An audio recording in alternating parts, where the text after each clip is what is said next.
ये देश की इतनी बड़ी गद्दार महिला है जो देश की आजादी को झुठाती है। कौन? कंगना रनावत को मैं कह रही हूँ, ये देशद्रोही है महिला जो ये कहती है कि देश हमारा आजाद 2014 में हुआ है। तो कंगना जी से पूछ लीजिएगा कि ये अपने अंगना में स्वतंत्रता का झंडा कौन से दिन फहराती हैं। तो क्या हमारे देश में शहादत में जिन लोगों ने जान अपनी गंवाई वो झूठ था? भगत सिंह जी सूली पे चढ़े, क्या वो झूठ था? गांधी जी के संघर्ष, क्या वो झूठ थे? शायद उनके नजर में 2014 में उनको आजादी मिला। आप देश के बारे में अगर आप अनर्गल बयान दे रही हैं तो आप देशद्रोही हैं। अगर देश की आजादी पे आप प्रश्न लगा रही हैं तो आप कहीं भी से भी आप इस देश में रहने लायक महिला नहीं है। मैं आपको एक वीडियो दिखाना चाहूंगी जिसमें वो कह रही हैं, काम न करती थी ये बॉलीवुड में, तो ये कहा करती थी मैडम कि बड़ी हो या छोटी हीरोइन हो, सबको काम लेने के लिए ना कॉम्प्रोमाइज यानी कि खुश करना पड़ता है, डायरेक्टर को या किसी हीरो को।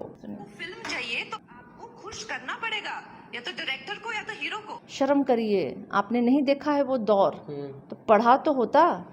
1947 में हमारा देश आज़ाद हुआ है, कितने लाखों लोगों की बलिदान के बाद हमारा देश आज़ाद हुआ है। उन संघर्षों को हम झुठला नहीं सकते हैं, और जो झुठला रहे हैं वो इस देश में रहने लायक नहीं है। भगाओ इनको बाहर देश से। कुछ दिन पहले चंडीगढ़ एयरपोर्ट पे कंगना को एक महिला बीएसएफ जवान ने थप्पड़ मारा, और थप्पड़ मारने के पीछे क्या राज है और कंगना का वो बयान याद कीजिए, जब उन्होंने एक बयान दिया था कि हमारा जो देश है 1947 में आज़ाद नहीं हुआ है, 2014 में हमें आज़ादी मिली है। इसी मुद्दे को लेकर के हमारे साथ बात करने के लिए सारिका पासवान है, इनसे बात करेंगे कि आखिर कंगना को क्यों थप्पड़ मारा गया और ये बयान क्यों दी कंगना कि 2014 में देश आज़ाद हुआ है। देखिए, सबसे पहले तो मैं इस तरह की घटना को कि कोई किसी को थप्पड़ मार दे, कोई किसी को चप्पल उठा के मार दे, या कोई किसी का मुंह तोड़ दे, ऐसी घटनाओं का मैं कड़ी निंदा करती हूँ। कहीं से भी ये उचित नहीं है। हालांकि कंगना जी, जैसा सुनने में आया है कि चंडीगढ़ एयरपोर्ट पे जब सुरक्षा जांच से उनको गुजरना था, तब उन्होंने जैसा कि उनका व्यवहार रहा है, उन्होंने कहा कि भाई मैं तो भारतीय जनता पार्टी से जीती हुई सांसद हूँ, मैं नहीं जाऊँगी सुरक्षा घेरे में। जबकि हमने देखा है कि कई ऐसी घटनाएं अभी हुई हैं कि किस तरीके से एयरपोर्ट अथॉरिटी में ही काम करने वाले लोग भी जो है तस्करी के मामले में गिरफ्तार हुए हैं। तो भाई सुरक्षा जांच के घेरे से तो आम हो या खास सबको गुजरना होता है, लेकिन कंगना जी तो भाई हमेशा से ही उनको विवादित चीज़ें करने और बयान देने में वो रही हैं वो।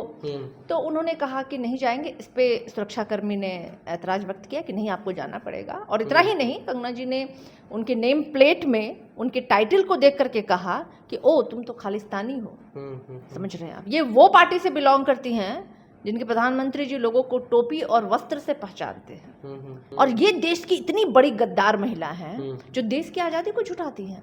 कौन गद्दार ये है? देशद्रोही है। ये कौन? कंगना रनावत को मैं कह रही हूँ, ये देशद्रोही है महिला जो ये कहती है कि देश हमारा आजाद 2014 में हुआ है। तो कंगना जी से पूछ लीजिएगा कि ये अपने अंगना में स्वतंत्रता का झंडा कौन से दिन फहराती हैं, पूछिएगा जरा इनसे। और आज ये सांसद हो गई है ना, आज तो ये सदन में जाएंगी, संवैधानिक पद पे अब ये हैं, तो उसी संविधान को ये माथा पे लगाएंगी, शपथ लेंगी, ग्रहण की हैं ये।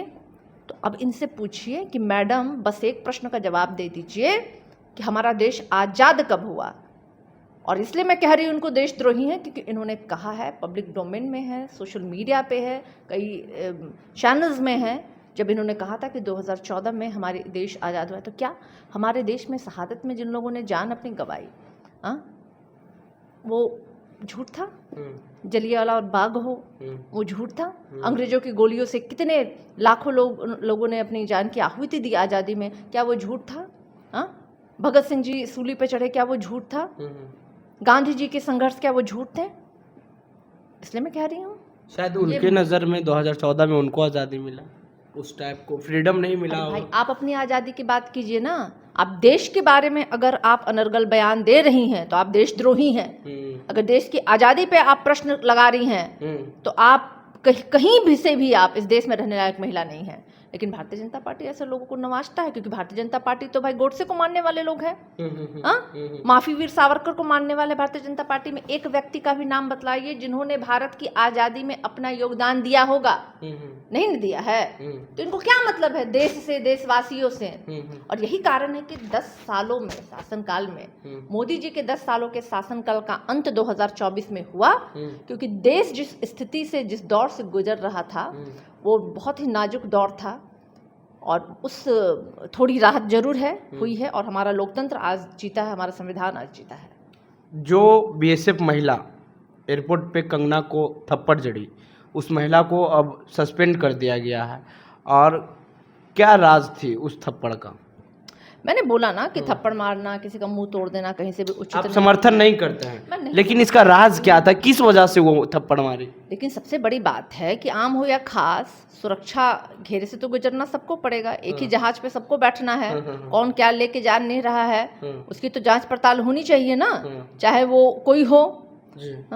तो अगर इसमें अगर कंगना जी ने अपना सहयोग नहीं दिया और उन्होंने एक सुरक्षा कर्मी जो कि एक देश का ही, वो एक देशभक्त है वो महिला जो अपना काम कर रही थी, ड्यूटी कर रही थी, उसकी ये ड्यूटी थी कि हर एक व्यक्ति को उस अगर सुरक्षा जांच से गुजर के जा रहा है तो ये निश्चित होना, ये निश्चित करना कि सही से सब कुछ हुआ है, ये वो अपनी ड्यूटी कर रही थी। और उसके काम में बाधा पहुंचाने का काम कंगना रनौत ने किया, तो अपने आप में अपराधी तो कंगना रनौत है। यहाँ पे सारे एक्शन तो कंगना रनौत के खिलाफ लेने चाहिए।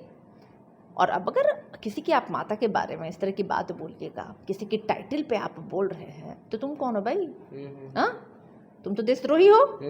तुम्हारे लिए क्या सजा होनी चाहिए? मैं आपको एक वीडियो दिखाना चाहूंगी जिसमें वो कह रही हैं, बॉलीवुड में काम न करती थी ये, बॉलीवुड में तो ये कहा करती थी मैडम कि बड़ी हो या छोटी हीरोइन हो, सबको काम लेने के लिए ना कॉम्प्रोमाइज यानी कि खुश करना पड़ता है, डायरेक्टर को या किसी हीरो को। इस तरह की भर्सन जो है ना वो कंगना रनावत ने बोले थे। मैं दिखाना चाहूंगी, देखिए। फिल्म चाहिए तो आपको खुश करना पड़ेगा, या तो डायरेक्टर को या तो हीरो को। सुनिए, ये इनका कहना है कि आपको अगर फिल्म चाहिए तो आपको खुश करना पड़ेगा, डायरेक्टर को या हीरो को। समझ रहे हैं आप? तो कंगना रनावत जी के ये विचार रहे हैं। शर्म करिए, आपने नहीं देखा है वो दौर, तो पढ़ा तो होता। 1947 में हमारा देश आज़ाद हुआ है, कितने लाखों लोगों की बलिदान के बाद हमारा देश आज़ाद हुआ है। उन संघर्षों को हम झुटला नहीं सकते हैं, और जो झुटला रहे हैं वो इस देश में रहने लायक नहीं है। भगाओ इनको बाहर देश से।